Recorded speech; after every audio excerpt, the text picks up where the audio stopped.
qu'on y aille et qu'on ne perde pas plus de temps. Alors, on peut avancer, merci. Alors, le plan de l'intervention que je vais suivre, je vais vous parler en 2 mots du CIRE, dont je suis la directrice.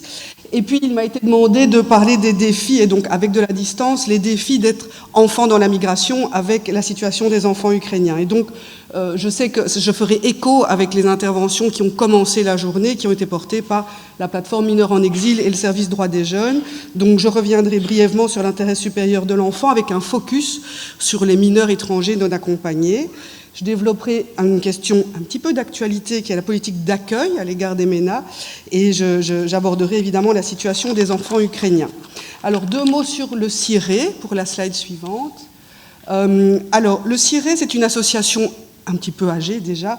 Elle a presque 70 ans, elle a été créée en 1954 et le CIRE, c'est une coordination. Donc c'est une coordination, une coupole de 29 organisations francophones et nous sommes essentiellement actifs dans le parcours des personnes étrangères ou d'origine étrangère. Nous avons une attention pour toutes les personnes étrangères ou d'origine étrangère, quel que soit leur statut.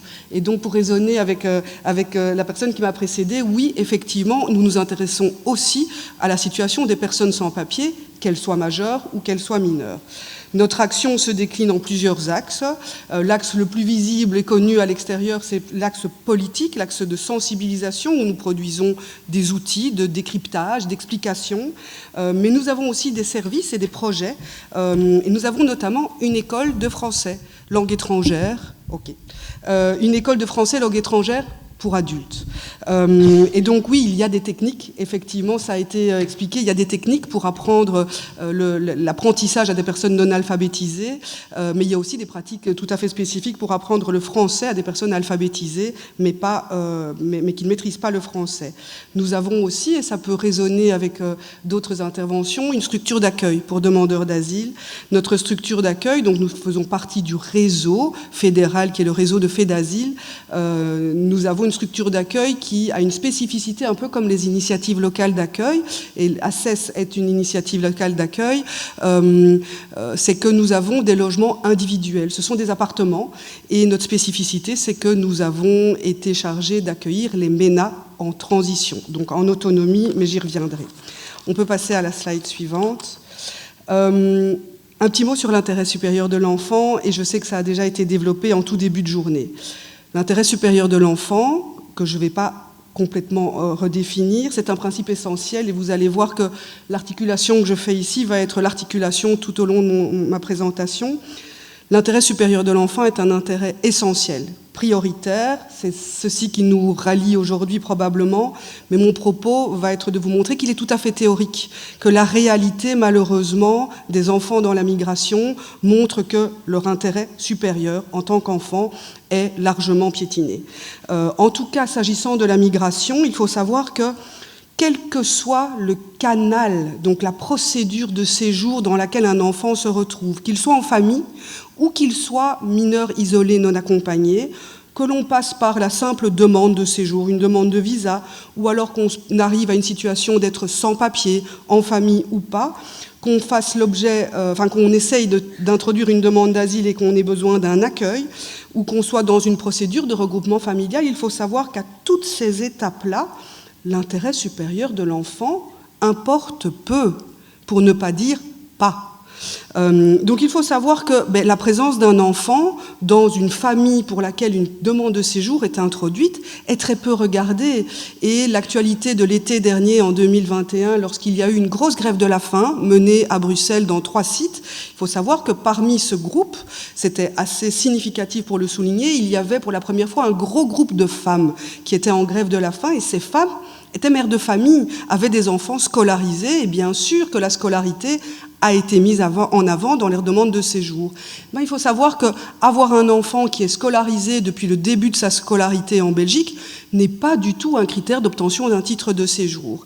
Et donc, il faut savoir aussi que lors de précédentes campagnes de régularisation de séjour, il y a eu un critère pour s'intéresser à la situation des familles avec des enfants scolarisés. Cette période, elle est loin de nous. La dernière fois que ça s'est passé, c'était en 2009. Nous sommes en 2022. Aujourd'hui, être le parent d'enfants qui ont commencé leur scolarité en Belgique, qui sont parfois nés en Belgique et qui ont toute leur scolarité accomplie en Belgique, eh bien, ça ne donne pas une approche favorable pour la délivrance du titre de séjour. Donc, lorsqu'on est sans papier, on est aussi enfant sans papier. Et oui, effectivement, le droit à la scolarité, il est garanti, mais garanti dans l'angoisse, parce qu'il y a un problème d'homologation des diplômes et tous les enfants sans papier en sont conscients. Je vous invite à aller voir, il y a plusieurs campagnes qui ont été diffusées, notamment des campagnes promotionnées par le CIRE et nous n'en sommes pas forcément l'auteur. Et donc on a donné la parole aux enfants sans papier qui expriment leur angoisse en cas de non-homologation de leur diplôme, et puis leur angoisse dans le fait que le parcours va s'arrêter. Ils le savent, ils ne pourront pas poursuivre plus loin leurs études, quelle que soit leur volonté et leur capacité. Alors il faut savoir que dans le regroupement familial aussi, le regroupement familial, il s'intéresse à la situation des familles nucléaires. Donc c'est vraiment le regroupement entre des parents et des enfants. Alors de temps en temps, on regarde un petit peu la situation des grands-parents, mais schématiquement, c'est surtout les parents et les enfants mineurs. Mais en fait, on ne facilite pas les choses pour réunir une famille. Tout au contraire, il y a des conditions supplémentaires qui sont exigées de la part dans un dossier. Un père qui veut se faire rejoindre par son épouse et ses enfants, eh bien, va devoir montrer une condition de revenu, établir une condition de revenu proportionnelle au nombre d'enfants qu'il essaye de faire venir en Belgique. Et donc, il n'y a pas d'intérêt supérieur de l'enfant ici dans les procédures liées au séjour. Alors, j'ai entendu aussi dans des interventions qui m'ont précédé, à juste titre, que la Belgique était, en tout cas en enseignement francophone, je ne sais pas pour ce qu'il en est du côté du nord du pays, eh bien, on est quand même caractérisé par des inégalités, une reproduction des inégalités en matière de monde scolaire. Il faut savoir que ces inégalités, qui commencent effectivement très tôt, en fait, se poursuivent tout le reste de la vie. Et j'attire votre attention sur un rapport qui s'appelle le monitoring socio-économique.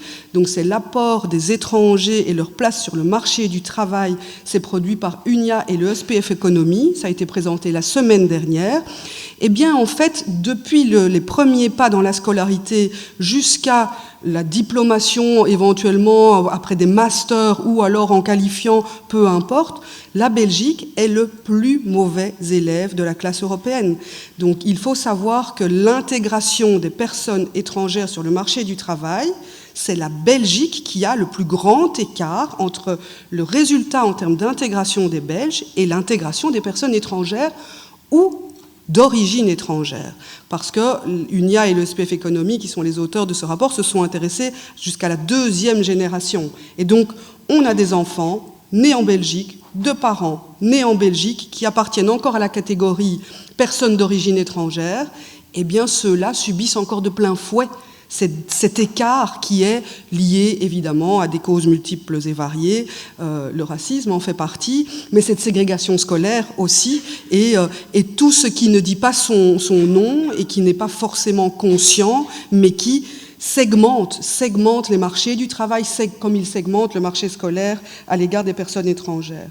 Alors, encore un petit exemple sur le fait que l'intérêt supérieur de l'enfant en droit des étrangers n'existe pas, si ce n'est que comme une théorie. Eh bien, c'est la situation des mineurs en transit. Je pense que la plateforme Mineurs en exil en a parlé ce matin, et ça a été en tout cas ici évoqué à travers le parc Maximilien. Donc, le parc Maximilien, c'est ce parc à côté de la gare du Nord dans lequel ont trouvé refuge de nombreuses personnes étrangères en errance administrative à Bruxelles. Il faut savoir que dans ce groupe-là, il y a de nombreux mineurs étrangers non accompagnés en transit. Eh bien, ils ont vécu sur leur bout de carton comme les autres mineurs en transit. L'intérêt supérieur de l'enfant de leur offrir un abri, ne serait-ce qu'un abri pendant la nuit, n'a pas été de mise. Et ça a déjà été mis en avant par le Comité des droits de l'enfant en 2019. Ça ne s'est pas réglé. Aujourd'hui, cette réalité est toujours une réalité de tous les jours. On peut passer à la slide suivante. Et je vous aurais laissé lire que, bien, un enfant étranger est un étranger avant d'être un enfant quand on a le scope, la vision des politiques migratoires. Alors, un focus sur la situation des MENA. Donc les MENA, ça a déjà été expliqué, les mineurs isolés non accompagnés. Alors, de nouveau, je vais partir du cadre théorique, parce qu'il faut quand même se réjouir de ces cadres théoriques. On pourrait avoir pas de cadre ou des cadres théoriques tout à fait insatisfaisants. L'avantage de pouvoir avoir un cadre théorique avec l'inconvénient de constater que la réalité est en totale contradiction, c'est qu'on peut en appeler au respect du cadre théorique. Et donc c'est l'objet de mon propos. La situation des mineurs étrangers non accompagnés, elle peut se traduire en pratique par une double logique tout à fait salutaire qui est détection et protection. Et là, on voit bien l'intérêt supérieur de l'enfant planer autour de ces notions. Et donc, on a une loi sur la tutelle qui a été expliquée déjà ce matin, qui considère que un mineur étranger non accompagné, le vulnérable parmi les vulnérables, puisqu'il est étranger, mineur, en migration, et seul. Et donc, sans représentant légal ou sans personne exerçant l'autorité parentale. C'est donc la loi sur la tutelle de 2002 qui vit cette situation des MENA. Alors, quand est-ce qu'on est MENA? On est MENA lorsqu'on a demandé la reconnaissance de la qualité de réfugié, on souhaite être reconnu comme réfugié ou obtenir une protection internationale, ou alors on n'est pas dans les conditions pour obtenir un titre de séjour. On peut passer à la suivante. Alors quand on est MENA, on peut être signalé par toute personne, par un individu, par un avocat, par le service des tutelles, idéalement, ou par l'Office des étrangers, l'administration de référence en matière d'étrangers. Et alors de nouveau, je suis toujours dans le cadre théorique, parce que je passerai à la réalité après, le service des tutelles identifie le jeune. Donc qu'est-ce qu'on entend par identifier? On va vérifier que la personne est bien mineure, qu'il est bien non accompagné. Et comment on le vérifie? Grâce aux documents que le mineur a sur lui, ou grâce aux renseignements qu'il va pouvoir donner. Tout ceci est tout à fait salutaire et louable. Et puis si après il existe des doutes sur les documents ou sur le récit, alors on peut commencer à envisager de faire ce fameux test osseux. Je pense que ça a été abordé ce matin aussi, ce triple test qui est contesté depuis des décennies maintenant, mais c'est toujours la réalité aujourd'hui. Ce triple test va servir à donner l'âge au mineur, à la personne qui se présente comme mineure et pour laquelle, en fait, l'agent de police devant l'Office des étrangers a un petit doute. On peut passer à la slide suivante. Je vous disais, la théorie est très satisfaisante, la réalité est vraiment pas à la hauteur. Parce qu'à la date du 18 octobre 2022, donc hier, et ça a été dit par le service droits des jeunes aussi, il me semble, nous avons sur le territoire belge 1700 mineurs étrangers non accompagnés, dont la minorité n'est pas contestée et qui sont sans tuteur. Ça veut dire sans représentant légal, ça veut dire sans garant de ce que leur intérêt supérieur est bien une boussole dans les décisions qui les concernent. Alors, nous avons aussi un délai de désignation des tuteurs qui varie en fonction des régions, de 4 à 8 mois, parce que, ma foi, avoir un représentant légal et s'assurer que quelqu'un veille à ce que l'intérêt supérieur de la personne vulnérable qu'on a en face de soi, qu'on ait bien un garant là, ma foi, ça peut durer de 4 à 8 mois. Une réalité, je vous disais, pas du tout à la hauteur. On peut passer à la slide suivante. Je vais un peu vite et après, si jamais il y a des questions, je pourrai y répondre évidemment. La politique d'accueil à l'égard des mineurs étrangers non accompagnés, on revient à la théorie ici, mais de nouveau c'est un modèle théoriquement très très bien construit, en fait vraiment bien pensé, bien construit et on peut s'en réjouir. 3 phases, observation, stabilisation et autonomie. L'observation dans des structures tout à fait spécifiques qui vont servir non seulement à isoler éventuellement le jeune de réseaux auxquels il appartiendrait ou qui essayerait de s'emparer de lui, mais pour essayer de l'identifier, voir si on est bien face à un mineur ou pas, dresser son profil, identifier ses vulnérabilités. Et puis une phase de stabilisation dans une structure collective, et peut-être qu'ACES c'est plutôt une structure collective ou semi-collective. Et puis une 3e phase qui est une autonomie accompagnée pour les MENA reconnus réfugiés. C'est là que la structure d'accueil du CIRE s'insère. Et donc pour ça, il faut avoir 16 ans minimum et on a accès à un logement individuel dans une période assez déterminée que vous connaissez probablement pour essayer d'être poussé à l'autonomie et pouvoir voler de ses propres ailes. On peut passer à la slide suivante, et c'est à la slide de la réalité. Alors, à côté de ce modèle théorique, qui est, je vous le dis, vraiment salutaire, et on devrait pouvoir en être fier en Belgique, eh bien, la réalité est en contradiction avec ce modèle d'accueil. Parce que les centres d'observation et d'orientation aujourd'hui, qui sont au nombre de 3, sont totalement saturés. totalement saturé. Ça veut dire qu'aujourd'hui, chaque jour, et c'est une réalité, si vous n'avez pas lu la presse, je vous le dis, depuis jeudi dernier, chaque jour, il y a des ménas qui dorment dehors à la rue. Et donc, comment réagissent les autorités lorsqu'elles sont sous pression et que le dispositif qui existe ne permet pas de faire face à ces obligations ? Eh bien, on essaye de trouver des solutions, et la solution semble être que, en fait, il y a beaucoup d'abuseurs dans ces ménas. En fait, il y en a beaucoup plus qui sont majeurs qu'on ne le croit. Et donc, ils sont en train de démultiplier les tests osseux, et donc on oublie, est-ce que le jeune a des documents, on oublie son récit pour voir si ce jeune est vraiment un jeune ou pas. On se dit, c'est afghan, parce que appelons un chat, effectivement, la très grande majorité des ménas sur le territoire sont des jeunes afghans, et la très grande majorité ont entre 16 et 18 ans. On a heureusement peu de jeunes, beaucoup plus jeunes que 16 ans, même s'il y en a sur le territoire, mais ceux-là sont encore protégés pour l'instant, quoique. Mais donc aujourd'hui, ces jeunes afghans, dès qu'on a l'impression, mais le on, ça peut être donc, et c'est véridique, ça n'est pas du cynisme, c'est l'agent de sécurité au petit château ou à l'office des étrangers, hein. C'est le policier qui va dire, lui, il ne me semble pas être mineur. Non, dans la file des majeurs. Et voilà comment s'émet un doute sur la minorité des vulnérables parmi les vulnérables. Et donc, en fait, on a vu, et il y a des déclarations politiques qui sont apparues la semaine dernière, pour justifier le fait qu'on laissait des personnes qui se présentaient comme mineurs étrangers non accompagnés à la rue, la justification n'a pas été de dire on n'y arrive pas. La première justification a été de dire c'est des menteurs, ce ne sont pas des mineurs, en fait, ils sont majeurs. Et puis de toute façon, et malheureusement la situation s'est produite, on a eu un jeune pour lequel, donc un jeune Syrien, parce qu'il n'y a pas que des Afghans, il y a d'autres pays en guerre malheureusement, un jeune Syrien qui disait je suis mineur, non tu es majeur, on va te faire un test, et en attendant tu vas dormir sur un carton, si tu en trouves un, et puis les résultats du test sont arrivés. Et les résultats du test ont été, c'est un mineur. Et donc la course à l'échalote des autorités de se dire, mince, on a laissé passer un mineur, et donc le téléphone a chauffé un peu partout pour savoir où était passé ce jeune Syrien de 17 ans, en fait. Et le test osseux, on le sait, sur des populations qui ne sont pas occidentales et blanches, a vraiment une marge d'erreur. Donc il a 17 ans, mais en fait il en a peut-être 15 ou 14, hein. Franchement, eh bien ce jeune a fini par être retrouvé, mais vous savez quoi ? Il ne veut pas intégrer le réseau d'accueil, il n'a pas confiance. Comment avoir confiance ? Comment construire la confiance ? Lorsqu'on est un jeune vulnérable, qu'on fait la démarche d'aller demander la protection à laquelle on a droit, qu'on la voit être bafouée, on l'a retrouvé à Anvers, et en fait, il ne veut plus rien entendre. Il est jeune Syrien, il a besoin d'une protection, lui plus que n'importe qui d'autre, il ne l'aura jamais. En fait, il va être un mineur en transit, et puis un sans-papier.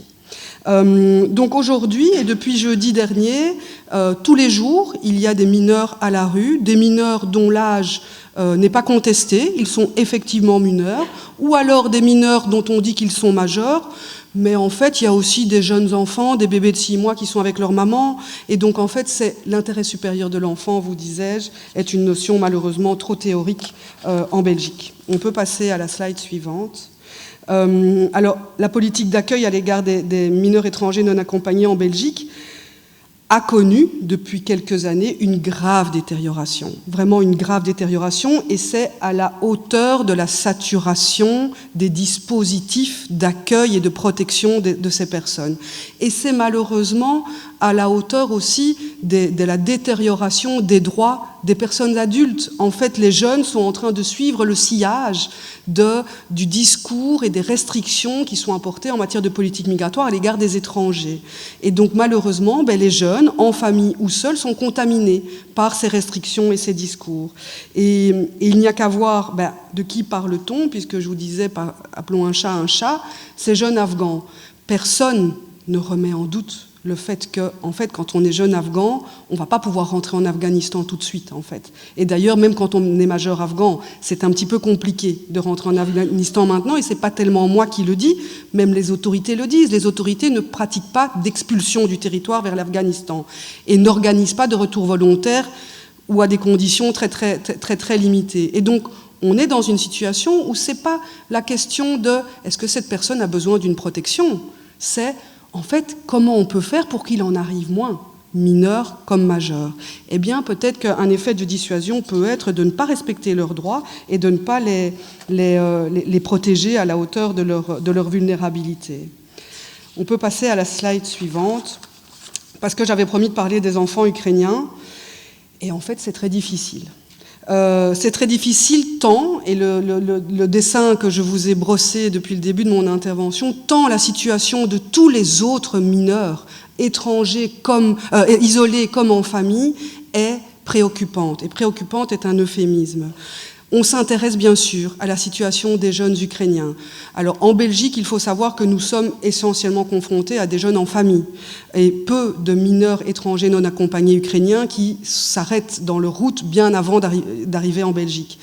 Et en fait, les jeunes Ukrainiens, c'est comme la situation des ressortissants ukrainiens. Pour l'instant, ce n'est pas eux qui sont dans la pire des situations, mais ça pourrait venir. Ça pourrait venir, on le sait, la presse en fait écho, et je ne vais pas vous faire un exposé sur l'évaluation de la protection temporaire accordée aux personnes ukrainiennes. Il y a évidemment des difficultés de logement. Et lorsque la difficulté de logement, elle touche une famille, eh bien, elle touche les enfants ukrainiens qui font partie de la famille aussi. Et il faut quand même saluer l'application de cette protection en Belgique. C'est la première fois pour la Belgique, mais comme pour le reste des États européens.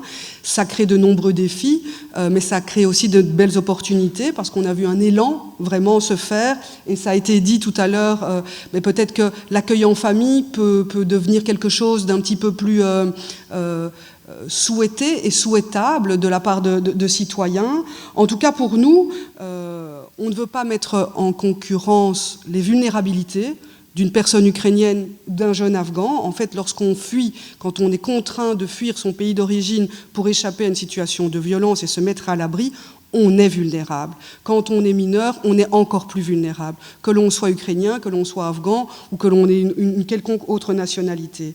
Donc on ne veut pas faire de concurrence entre les vulnérabilités, mais on a du mal maintenant à accepter les doubles standards qui sont à l'œuvre. Parce qu'il y a des doubles standards qui sont à l'œuvre entre ce qui est construit autour des nécessaires, des besoins évidents des personnes ukrainiennes et des mêmes besoins qu'on retrouve vers toutes les autres personnes, adultes comme mineurs, qui ont fui un pays en guerre.